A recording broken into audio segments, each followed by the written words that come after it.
Good morning, ladies and gentlemen. This is the meeting of the Cabinet of Staffordshire County Council on Wednesday, the 27th of January 2021.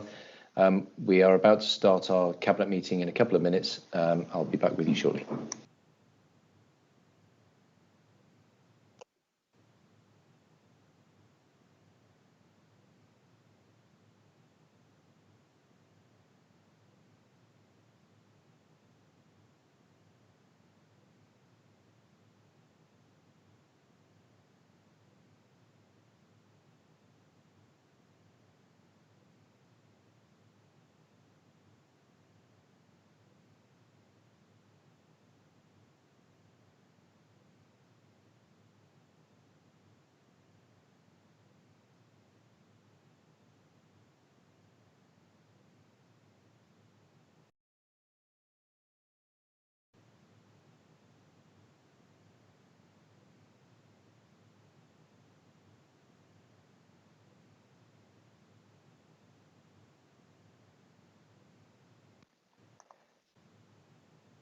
Good morning, ladies and gentlemen. This is the meeting of the Cabinet of Staffordshire County Council on Wednesday, the 27th of January 2021. Welcome, everybody. Glad you can join us. First item on the agenda is apologies for absence. Mr. Bradbury, do we have any apologies for absence? Good morning, Leader. No, we don't this morning. Thank you. Agenda item 2 is declarations of interest in accordance with Standing Order 16. Do we have any declarations of interest? No. Okay, so moving on then to the item on the agenda, which is the Strategic Plan and Medium-Term Financial Strategy 2020-21 to 26. Ladies and gentlemen, this is our annual presentation of the Strategic Plan and Medium-Term Financial Strategy prior to it going to full council. At this meeting, we welcome the chairman of the Corporate Review Committee, which is our senior scrutiny committee at Staffordshire County Council, who has led a group investigating the medium-term financial strategy and has some findings to present to this meeting this morning. Before I get going, I will be doing an introduction.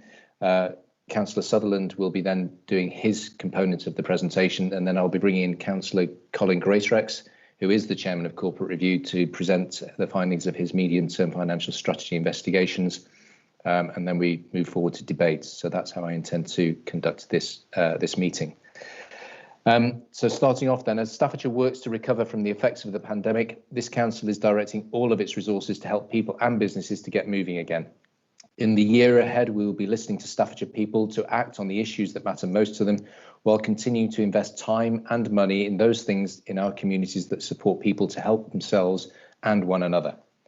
The County Council continues to invest in physical and electronic infrastructure and promoting Staffordshire, so that our economy can prosper and generate more jobs and opportunities.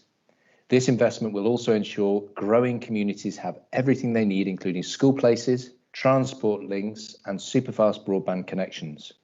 At the same time, we are determined to keep improving education and training in Staffordshire so that people can flourish at school or later in life, support families so that they can remain together safely, and inspire residents to healthy, independent lives. That's my introduction. I'm going to now bring in Councillor Sutherland, who will do who will take us through the report. This is by its very nature a comprehensive briefing on the report. Councillor Sutherland, we are with you. Thank you, Leader, and good morning one and all.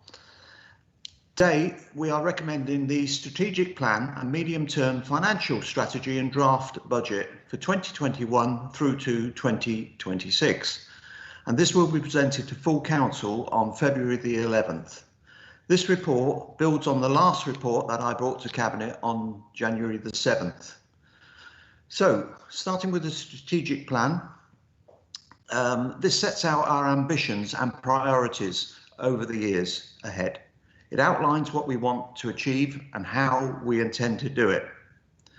The latest version of this plan has been shaped by the coronavirus pandemic, an increased focus on climate change, our desire to keep raising aspirations across the whole of Staffordshire, working with government, businesses and partners to invest in our communities. The report represents today includes many highlights and achievements by this council. If I may, starting with COVID-19, the council has allocated over 83 million since March of last year in tackling the pandemic and supported our communities throughout the crisis. I'll just top line some of the stuff we've done. We've spent over 3 million on PPE equipment for care homes and schools, 11 million on testing, tracing contacts and general outbreak control, 36 million on supporting care homes and providing care to ensure that those who continue to need care amongst our vulnerable residents. And 2.5 million spent on additional key safety measures to ensure children travelling to school are kept safe. And a further 10 million has been spent on a multitude of measures such as business startups, food parcels, payments to nurseries, childminders and foster care and emergency payments. And lastly, the pandemic has had an impact on our savings plan, and this has resulted in a cost of 10 million in delayed or unachieved savings. In terms of our financial planning, this time, February last year, the medium financial term strategy for 2020 to 25 was approved and included a balanced 5-year plan. This did involve and does include a significant cost reduction programme. However, in March, the country was placed under national lockdown as the coronavirus hit. The pandemic has had a severe impact on finances across the whole of the country at all levels. Underpinning the planning framework in this council's aim in setting a good and balanced budget, which is again set out in the report. What is clear from the planning approach in the MTFS is that the aims of growing the economy and building more homes will take several years to realise any financial benefit to the council. Therefore, the council must continue to deliver the plan to reduce its cost base to balance the budget for the immediate term while the longer term initiatives are developed.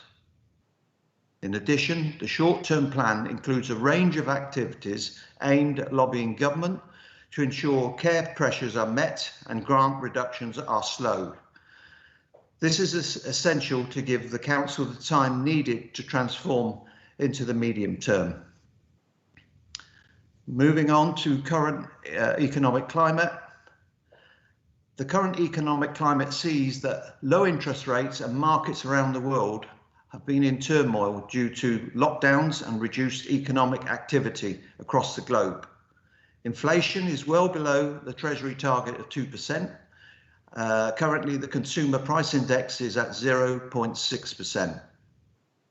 Unemployment is increasing with redundancies at their highest levels since September last. And GDP is predicted to reduce with the outlook very uncertain. The spending review and local government finance settlement for this year, the spending round was announced on the 25th of November, with the finance settlement actually with us on the 17th of December.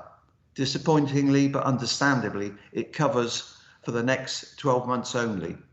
The announcement included some additional funding for social care, 300 million, which resulted in 4.4 million for Staffordshire, plus the adult social care precept, which can be increased up to 3% in 2021-2022. The spending review included an allocation for COVID funding for local authorities for 2021-22, and this has been allocated as part of the settlement, with Staffordshire receiving 16.2 million. In addition, 75% of lost income from council tax and business rates will be funded, reducing the deficit on collection funds used for budgeting setting. The allocation for new homes bonus is 574,000. That was more than we assumed, and there is further consultation on the future of this funding stream. However, I have to say that we're still awaiting the final settlement confirmation for 2021-22. Moving on to projected pressures and cost reduction, services have made terrific efforts to mitigate their own spending pressures in order to maintain a balanced budget. The impact on our communities has been carefully considered and is shown in Appendix 2. The current list of pressures, investments and saving options are attached in Appendices 3A through to 3D, and some of the key impacts are demand pressures in healthcare, increase in the cost of mental health placements, pressure on staffing budgets in service for people with learning disabilities, an amended cost profile required to support the revised requirement to transform the children and families system, increased demand for SEND support and SEND services, including our home to school transport. Repairing the local economy following the pandemic. For this reason, £1 million has been put into this service area to support local businesses. This builds on the actions already approved in the Staffordshire Means Back to Business strategy to support and grow businesses in the county. With regard to risks, there are a range of significant risks which need to be carefully monitored and managed. Again, these are included in a range of factors as set out in the report. Community impact assessment are a critical component of the council's decision-making process, and this is set out in Appendix 2. Moving on to council tax, Staffordshire County Council currently has the third lowest county council tax level across all counties in England. This position demonstrates the careful consideration that this council takes and has taken regarding the level of tax demand placed on our residents. The current assumption in the financial plans contained in this report is that the general council tax increase is 1.99 for 2021 and thereafter. In addition, the spending review announced that the government would again permit social care authorities to raise council tax by a further 3% to help with funding pressures in social care.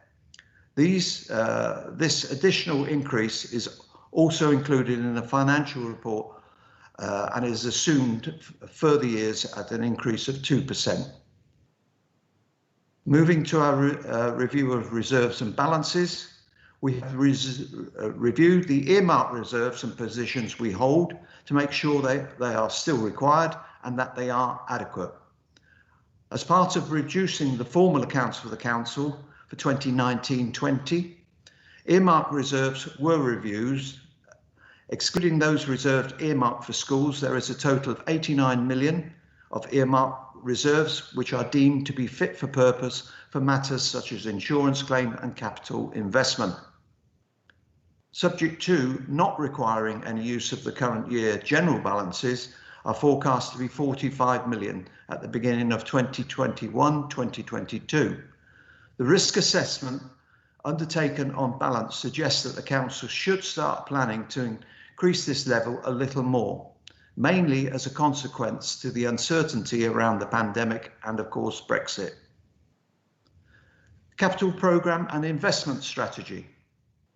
The County Council invests a significant sum, and I'm talking around £120 million a year, in a wide range of capital projects, including road network, schools, economic development schemes. At this stage, the capital programme can only be estimated as the level of grants and other funding sources are not yet announced. The detailed capital programme for schools and highways will be reported to Cabinet in March. Further details of the capital programme can be seen in Appendix 9 together with funding information. The programme assumes the continuation of the 5% top slice of general capital allocation to help fund corporate priorities projects. The capital strategy is attached to the report as Appendix 10A and it explains how the capital programme will be funded and the implications that the funding has on the revenue budget. The capital strategy is interconnected with the Treasury Management Strategy. Again, that's on Appendix 10B, and the Commercial Investment Strategy, Appendix 10C.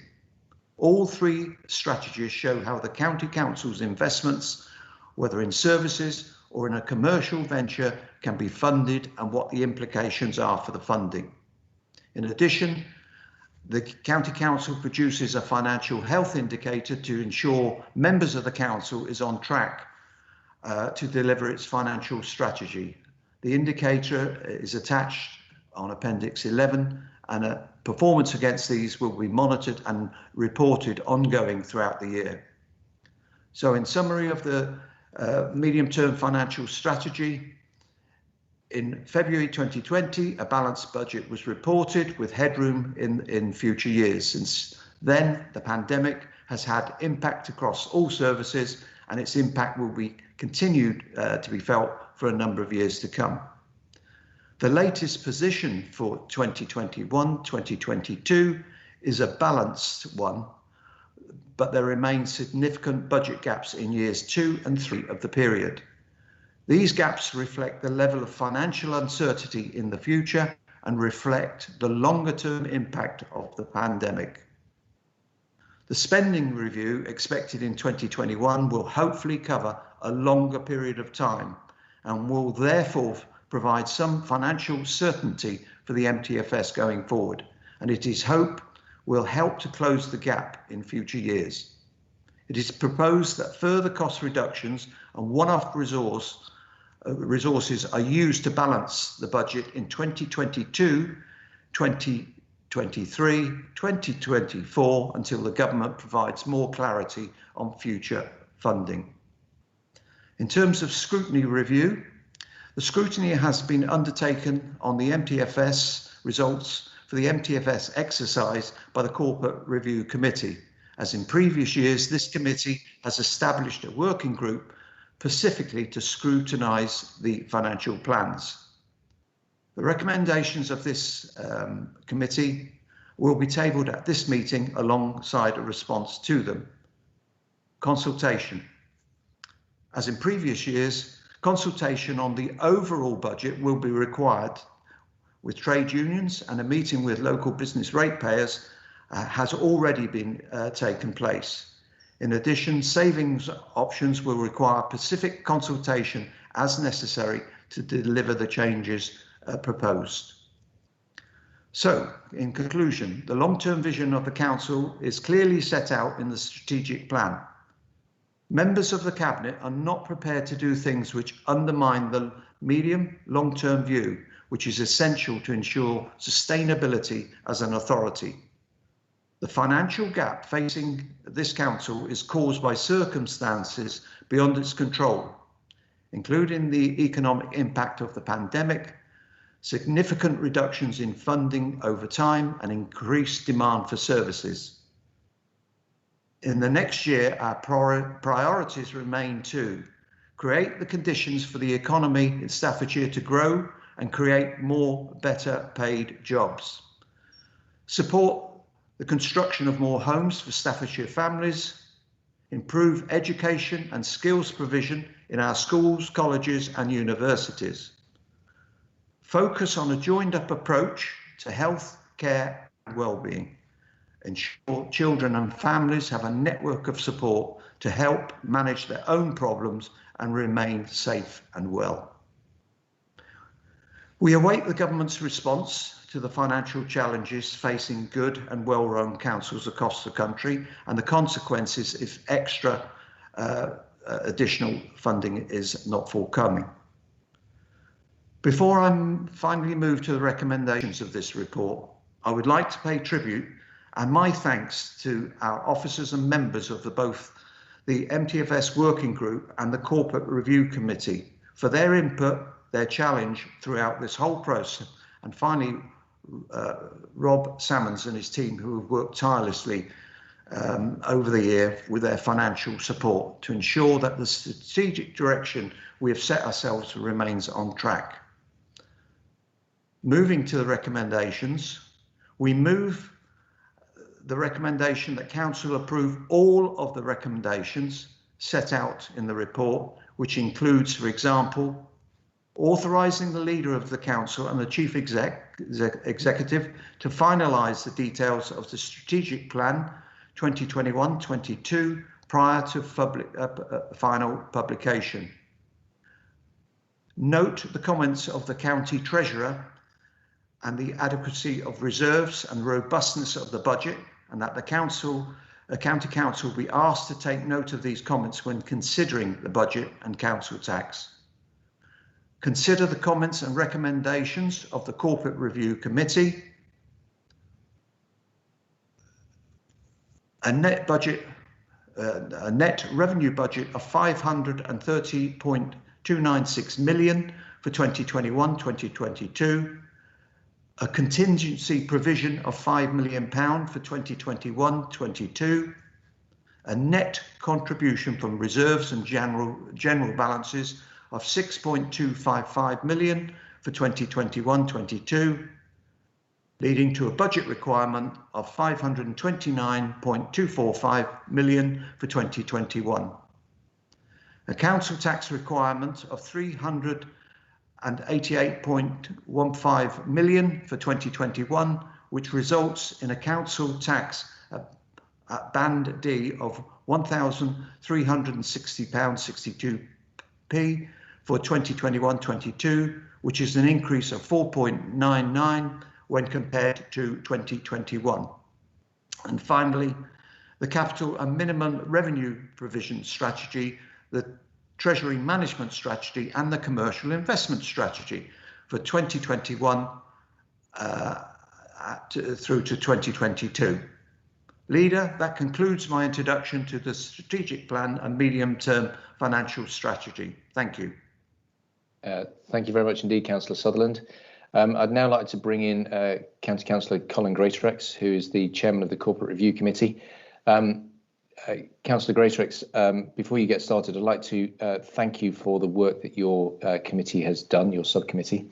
I have to say, reading through your report, it is a comprehensive report, and the work that you've done is very welcome. This authority is an authority that's welcomed scrutiny over the years, and I think it adds significant value to the processes that we do as an authority.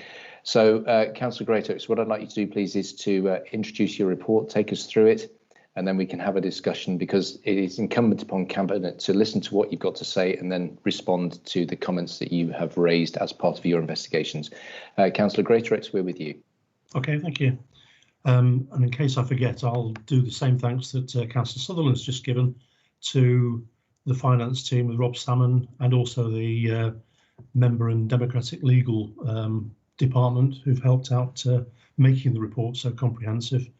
I think I'll best unpack this in stages. We're having this meeting on Teams as if it's business as usual, and I think you, Leader, have said this is the usual opportunity to look at the MTFS. Quite clearly, this is not business as usual in terms of setting the MTFS. And I've noted the figure that Councillor Sutherland has just referred to, 83 million allocated towards various forms of the COVID provisions, so things like the PPE, the tracing, vaccinations coordination, monies into care homes, and the travel that he referred to. There's also the emergency food supply, which is another facet. I think the point I would highlight is really this has been difficult from a budgeting point of view, from an MTFS point of view, because that spending has had to be in advance of knowledge of the grants that might be forthcoming, and so those forms of uncertainty have made it more difficult, as of the other things that Councillor Sutherland's referred to, the delayed savings, the loss of collection funds, and the additional demand pressures. So I recognise that, and I think the MTFS group has recognised that. I've been around in local government quite some while now to have seen a few MTFSs, and it's the lot of local government that's very difficult to plan for MTFS rounds. If you look at the history of the last couple of decades, there's been more expectation, more responsibilities and duties given to local government, but less central government reliance and support financially given.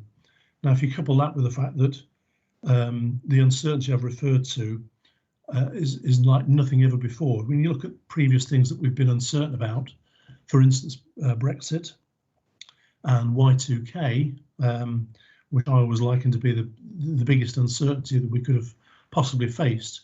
I think the uncertainty in terms of financial planning that COVID-19 has presented has been far greater than anything else that we've seen. So it's not been business as usual for the MTFS group. I'm looking around the screen, I see 3 members of the Cabinet who have been involved with the MTFS group themselves, so they will know the normal process that we go through. We started late because of lockdown 1. We didn't get going until later in the year, which made it more difficult. And we decided not to go the usual route.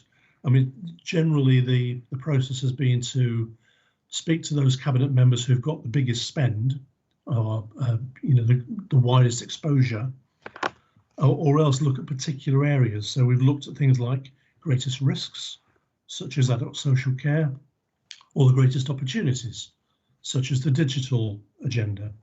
So because it's been truncated, we've had to do something different. We've obviously spoken to some members of the Cabinet, but what I was keen to do, whilst we're in lockdown and whilst we're in the mode that we're now having of online meetings, to hold some of those meetings with representatives of outside bodies. So we were very pleased to get the lead into New Local, and we've done researching into LGA processes, and that input has been very useful because we've been able to look outside the box, if you like, and starting to look outside the box is really to look outside the local authority. There's something strange about asking the same people the same questions every year. Is there anything you might not have thought of? And then hoping to stumble across something that way. But to look outside the authority has been quite useful.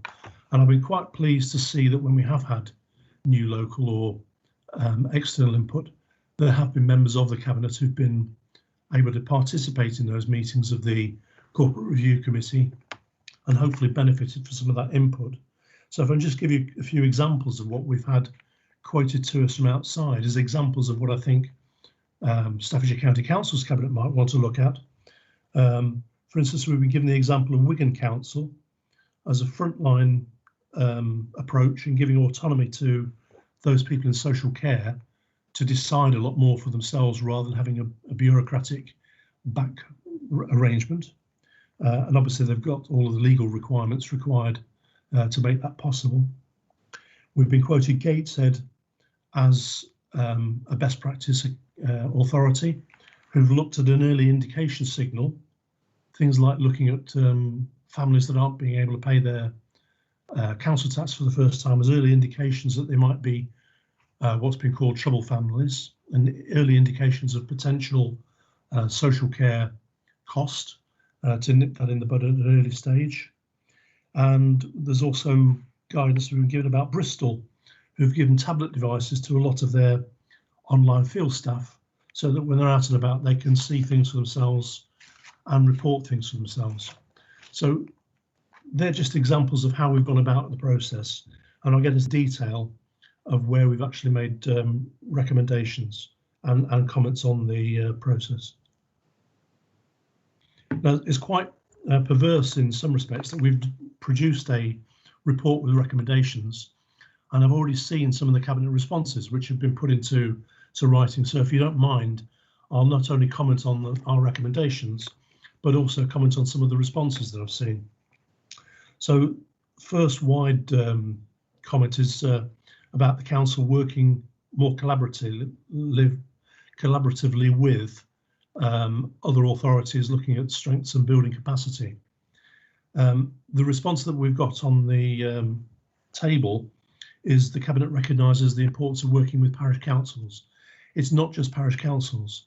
I think the one thing that the COVID arrangements has demonstrated is the need to be joined up with districts and boroughs certainly with parish council, but also when you look at LGA and New Local, looking for other opportunities for combined working to save costs wherever possible, to be joined up in approaches.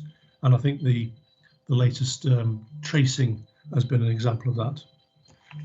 And as we move forward, climate change will be another example.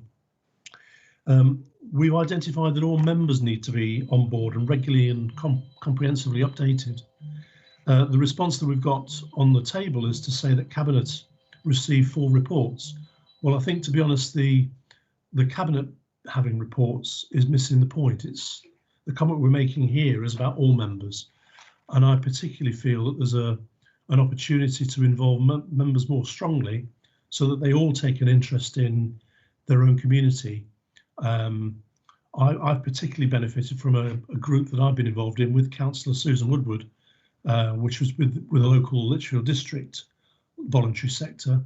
And we've had a weekly to start with check-in, and now it's gone to fortnightly or less often check-in with Live at Home scheme and with Support Staffordshire, and really get into grips with the issues that they're seeing so that you're far more in tune with what's going on. I think we, as a membership of 62 members, should have a lot more participation in community affairs to contribute to the resolution of the issues on the pandemic and the recovery.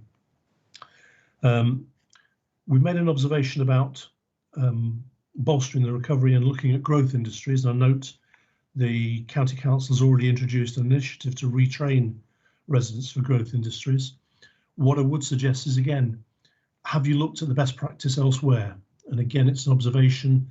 The LGA produces lots of documentation about what other authorities are doing, and New Local have been a breath of fresh air as far as I'm concerned.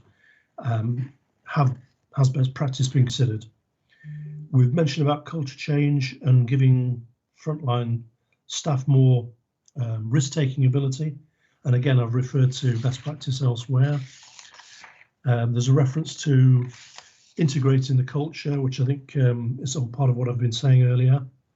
On the digital side, you've noted the comments about both moving faster on digital and also digital inclusion. And again, there's a document that I've seen from the LGA, which is called Transforming Public Service, which covers well both the matters of inclusion techniques and also development ideas. There are some people with good ideas that aren't particularly amplified around the country. And it's always seems strange to me that every authority is sitting, looking inwardly, saying, what can we do better? When really it should be looking at what other people are doing elsewhere. And as we used to call in the brewing industry, steer with glee. If you've got a competitor or a similar organisation that's doing something similar, by all means steal it and do it better. There's an aspect of governance that you've noted. There's an aspect of lobbying which you've noted. There's an aspect of looking for recognising that service areas might need additional funding. And I think Councillor Sutherland referred to the fact that unachieved savings will be delayed and will be reviewed in terms of MTFS in future years. And I think the last observation I would make is in terms of mental health. We believe mental health will become the next priority in terms of the County Council's agenda. Again, I'll just go back to the recognition that some organisations, some authorities are looking at early warning symbols or early warning systems. And I've quoted Gateshead, and maybe it should be the job of somebody within the authority to look elsewhere and see what other signals can be identified. So just to round up on some of the suggestions that we've made in our discussions, I don't think there's been any doubt, if you like, that what the Cabinet paper suggests is not going to be recognised as being necessary. There hasn't been any qualms about the aspect of going for a 4.99% increase in council tax, recognising that there are gaps in after 2021 and 21-22. We recognise that there's an uncertainty with the spending review not being long-term or long-term visibility of what that will ensue. But we do recognise that the MTFS has been thorough and robust. We also recognise that the Cabinet's aware of the key risk areas, particularly around care, looked after children, high needs blocks in schools, care home prices, public health grants, delivery capacity. I think I've hit home the fact that we need to have the authority look more closely to work with other public bodies, both other local authorities and advisory bodies, and that the onus in the future will be on things like, as Councillor Sutherland has mentioned, improvement on transport links, improvement to superfast broadband, and the climate change agenda. And I'm happy to stay for any questions that might ensue. Thank you, Councillor Greatorex. That was indeed comprehensive, and thank you for all the work that you've done. Just a couple of comments back from me before I hand over to Cabinet colleagues for their comments, should they wish to make any. Councillor Greatorex, you are quite correct about working with other authorities. My experience during the course of the pandemic is that the working between Staffordshire County Council and our district and borough council colleagues across Staffordshire has been absolutely tremendous.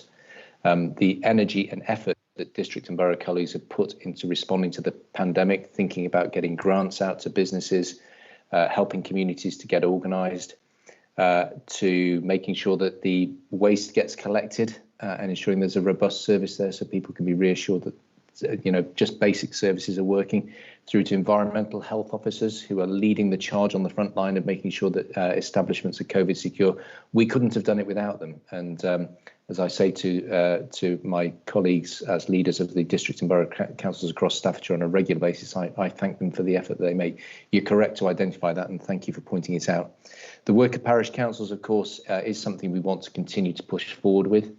I know that Councillor Wilson is ambitious for our relationships with parish councils. Not all the county is parish as well, Councillor Greatorex knows. But where those areas are parish, we want to give those parishes the confidence to get on to do stuff for themselves without having to worry that the county council is going to be that sort of £500 gorilla in the corner, as I've been saying a couple of times this morning, preventing people from doing stuff to make their places better to live in. On the cabinet reports on the COVID recovery, I think I'd like the deputy leader to speak to that because he's in a better place than I am to just comment. But you're correct, there have been 4 reports. Those reports are available for councillors to read because they're part of now a standing agenda item for cabinet. And we do, I think, I'll defer to Councillor White on that, make ourselves available to scrutiny to look at that in further detail. But as I say, I'll get the deputy leader to speak to that in a moment. And then I think it's really helpful for you to remind us of the requirement to look at what other local authorities are doing, and the innovation that you brought in of bringing New Local in to take a look. I think that's a really welcome thing to do. It is the case, isn't it, that we can't always incorporate everything that people suggest from the outside. What they do, though, is they bring a fresh energy and set of ideas that we can consider. We do, through networks like the Local Government Association and the County Council Network, constantly scan for ideas. And I know that Cabinet colleagues and members of senior leadership team are bringing new ideas forward. Perhaps we need to be slightly more transparent in those ideas that we bring forward so that and get those scrutinised. And I would continue to welcome Councillor Greatorex new ideas coming from scrutiny committees for us to think about how we adopt those as part of our policy offering from Staffordshire County Council. So I'm going to stop at that point and just let first of all Councillor Jessel come in with her comments, and then if the deputy leader is on the call, just bring him in on the second point that you made. Councillor Jessel. Yes, thank you very much, Leader. And can I reiterate and reinforce the message you said about how good it is to actually look at other organisations and learn perhaps better techniques, better ways of delivering some of our services. As we know, the social care, children's and adults social services are a huge part of our budget. And I think anything we can learn from other authorities, and Councillor Greatrix has mentioned about giving greater delegated authority to frontline staff, I think we're going down that route, and I think we do need to look further into that. As I've said on more than one occasion, such a huge burden on our budget does limit other things that we would perhaps like to do. But I can't miss the opportunity of whilst this is a really comprehensive report, because we're pretty dynamic organisations, it can't include everything we're doing. And Councillor Greatrix did mention about greater collaboration, particularly on climate change. And I would say, yes, that is well embedded in the agenda, and through the good offices of Councillor Jonathan Price, who chairs the Joint Waste Management Board, at their next meeting on the agenda will be a discussion about whether that is converted to a sustainability board to take forward that climate change agenda collectively with our districts and boroughs. I'm a great believer in partnership working, and I believe we can achieve far more. So I just wanted to highlight just one small point. Life goes on. We are pushing agendas very hard and in a dynamic way.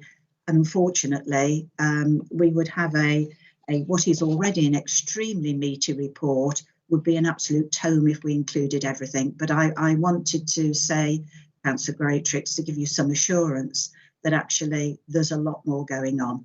Thank you very much, Leader. Thank you. Councillor McMahon. Thank you, Leader.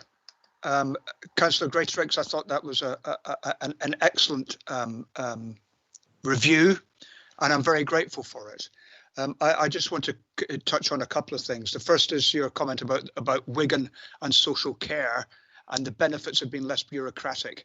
And I'm very conscious of that. This idea of a less bureaucratic community offer, it started in the Netherlands with great effect. And when it's combined, not just with our social care, but with the district nurses in the health service, it can reap great rewards. It's being done in Glasgow. It's being done in West Sussex as well as Wigan. And I have discussed it with senior officers about the possibility of doing this. When those said senior officers managed to come up for air, given the current demands on them in terms of COVID, we will certainly look at that closely. I'm very keen on that. Thank you. I take on board your point about Gateshead and mental health. This is something that's very close to the Cabinet's heart, the whole business of dealing with mental health. The NHS Community Trusts currently are doing a community mental health transformation programme, and we will make sure that our voice is heard in that, so that we can have a more joined up approach to the mental health challenges as a result of COVID and a result of the lockdown. And we have good routes into that, and we will do our level best to deliver on that agenda. Thank you very much. Thank you, Councillor McMahon. Councillor DeVille. Thank you, Chairman. Good morning, everyone. I think as Mr. Greatrix rightly said, all of this comprehensive strategic work, Chairman, has been undertaken during the most challenging and tragic times. I've been in local authority for many, many years. Did I think that I would get involved with the provision of £3 million worth of personal protection equipment supply? No, I didn't. Did I think that I'd be involved with the provision of temporary mortuaries? No, I didn't, Chairman. They've been dreadful. They've been tragic times. And the report, the allocation of £83 million in the fight against this dreadful pandemic has been money well spent. All of that money, as Mr. Sutherland identified, absolutely has gone to help the people who really have needed it most during these unbelievably difficult times. So despite that, and Mr. Greatrex is right that it's far from business as usual, but despite all the challenges, this strategy does look at the future and looks at brighter times. It's a balanced and cautious budget, Chairman, of course, and Mr. Sutherland will continue to cut his garment according to his cloth. We can't and won't spend money that we haven't got, but it's also an ambitious MTFS strategy. Our economy will recover. This fantastic vaccine across the county and across the nation will continue. And as long as we all continue to do the right things and continue to look after each other, some form of normality will definitely return. And as a council, we're looking at these brighter times. We will certainly be looking at doing things differently, working in a more efficient way, delivering services in a different and more efficient way.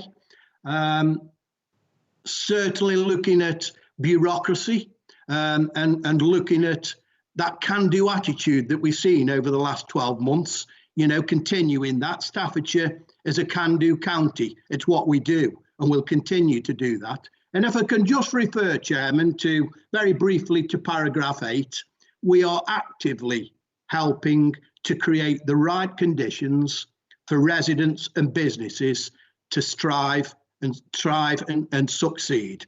And I think in a nutshell, that is all about the strategy that we move forward, continuing to cut our garment according to a cloth, continuing to spend our money very, very well for the Staffordshire taxpayer, but continuing to support young people, to support skills within the county and helping residents and businesses to strive and succeed. And I fully support the recommendations in the report, Chairman. Thank you, Councillor DeVille. Councillor Sutton.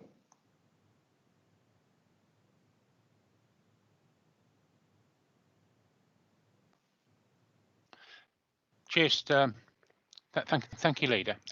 Picking up on a couple of the comments that that Mr. Greatrex made. The first point he made about the emphasis around some of the high spending areas, and he mentioned obviously children's services and children in our care. And I think all members of Cabinet will realise, and I think Mr. Greatrex realises as well, that that is very much part of our strategy in how the children's transformation will work, in that the outcomes for children, their futures, is best served as far as possible with keeping children at home and us being able to support children to stay in the home environment and not in our care. But of course, nothing in that will stop us taking children into our care when there is a safeguarding risk. There are a couple of things that he mentioned as well. One of them in particular about working with other local authorities, and certainly in developing children's services, children's transformation. We were very, very mindful of ensuring that we looked at those local authorities around the country who were really high performing around children's services, and that we did, and that has been incorporated in children's services transformation. You may well not know that I'm involved with the LGA Children's Board, and that gives me access to other lead members and what's happening around the country, and that helps to influence what we do around good ideas. And also, I help to organise meetings of the lead members within the West Midlands area, so that we can look at good practice there, not just for ourselves, but across the whole region as well, which in some cases can have a knock-on effect on ourselves. And while we're on the subject of talking about working with other authorities, you know, one of the things that's highlighted in the report presented by Mr. Sutherland is about ourselves, Shropshire, Stoke-on-Trent, and Telford and Wrekin councils coming together to launch Together for Children partnership, which increases the chances of those children that do come into our care finding permanent homes. And also we have been successful in a bid to government to get some finances to support ourselves in funding places for social workers in some of our schools, which again gives us some early identification of issues that we might have to address. So these are some of the things that we have been working on, which influence some of the things within the MTFS. Thank you, Leader. Thank you, Councillor Sutton. Councillor Sutherland. Thank you, Leader. And if I may, thank you, Councillor Greatrix, for your recommendations and your feedback on response. Other colleagues have focused on areas of their concern. For me, I'll just make one comment on digital. That for me has been probably the biggest challenge in the last 12 months, as you well know. And what I guess the response mechanism here has not allowed us to actually go into it in great detail. But I, like you, take seriously the transformation digital work that the LGA have done. And I think it is probably worth commenting, and I will, that our lead officer, Andrew Donaldson, has a very wide reach of network, not just across other authorities, but also within the LGA, and has fed back quite a bit of direction for us to take. And I have to say that the digital programme, as we've now set out, is much to do with knowledge that we've captured elsewhere, as opposed to internal, although very talented. And just to reassure everyone that's listening in, certainly as a cabinet, we're not and have never been conceited enough to think we know everything. We're always on the look for good ideas elsewhere. But if I may, just to conclude, Leader, thank you, Councillor Greatrix, for a good report and your feedback today. Thank you. Finally, Deputy Leader, please. Yeah. Okay. Thank you, Leader. Thank you, Councillor Greatrix, for, as others said, a very comprehensive report. We expect nothing less from you and your committee. I'll try not to go over any of the ground that other people have covered. So, in terms of the economy work, we have been at pains to try and make sure that that's extremely transparent. So, as the Leader mentioned, we have a standing item at our cabinets where we report on the progress with that. We've also got a regularly scrutiny session with Prosperous Staffordshire. The last one was on Friday, the 15th of this month. We're there again at the end of February, and we're keen for all members to be as engaged as possible with that work. I'd expect the members are following those cabinet reports and that scrutiny at Prosperous, and it is a dynamic situation with the response to the economy, so it is important that those updates are regular. If there's any specific scrutiny regarding the elements of the MTFS that relate to the economy, very, very happy to do that in the appropriate forum as well. And the only other comments I'll make are just regarding our work supporting the Staffordshire economy. It is very much a collaborative effort itself, so we work really closely with our partners, both our district and borough colleagues. Many of the schemes that we developed are the schemes that we're delivering with them, making best use of funding streams that different organisations have access to. But we also work with others from the business community, so particularly the Stoke and Staffordshire LEP, the Chambers of Commerce, the Federation of Small Business, and we also all come together in our Growth Hub to deliver projects collectively there. So it's a massive collaborative effort. Our role in that, as evidenced in the MTFS, is finding things that are complementary and things that we can do with others to make the money go further, to benefit our businesses, and to make sure that people continue to access good jobs. And the final point on that is just to say, with the unemployment figures out yesterday, it was pleasing to see that unemployment in Staffordshire has not increased. We found a stable state at the moment of around 4.7% unemployment, which is considerably below the regional and national averages. And I think that's testament to the hard work of our businesses, and also the quality of the support that's available in Staffordshire, which I think has helped enormously. Thank you, Leader, and thank you, Councillor Greatrix. Thank you to Cabinet colleagues. Councillor Greatrix, I'm going to come back to you now because you triggered this conversation, and so I'd just like to hear your concluding remarks before I sum up and allow us to move on to the recommendations. Yes, certainly.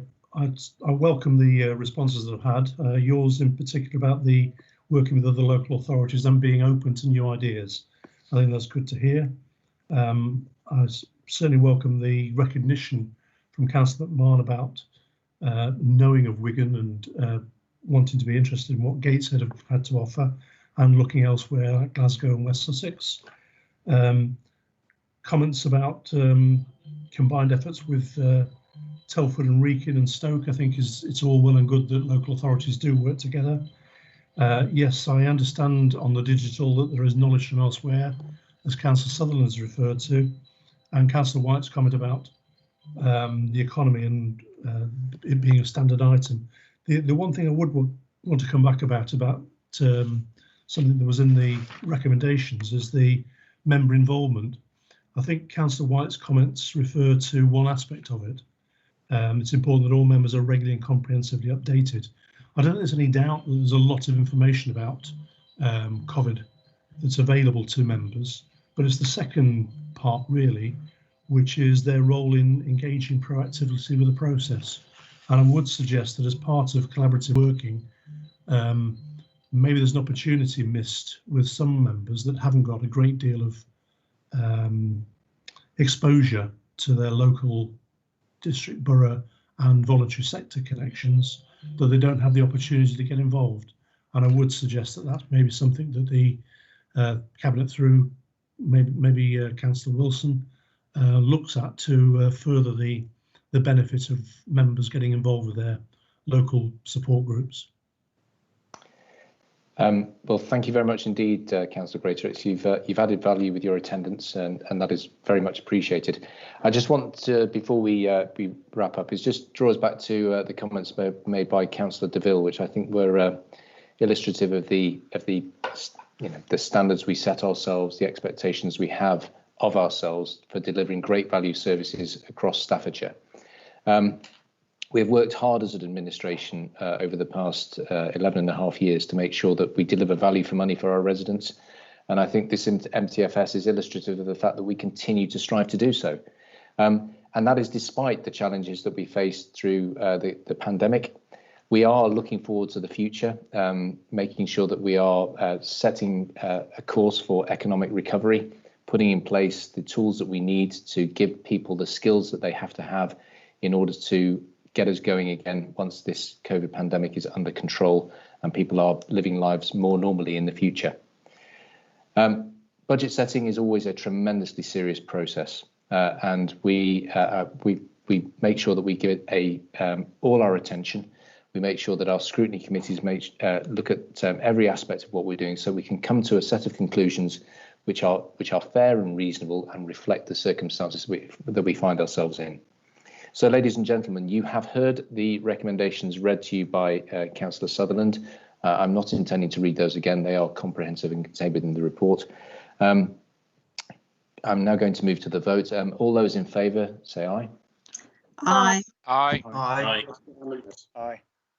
Aye. Any against? Abstentions? In that case, ladies and gentlemen, the recommendation is approved. It only falls to me now to close the meeting. Thank everybody for their contribution to the work on the MTFS. A wide range of people who have contributed to this, as well as the Corporate Review Committee and his team. So thank you to everybody, and have a good day. Cheerio.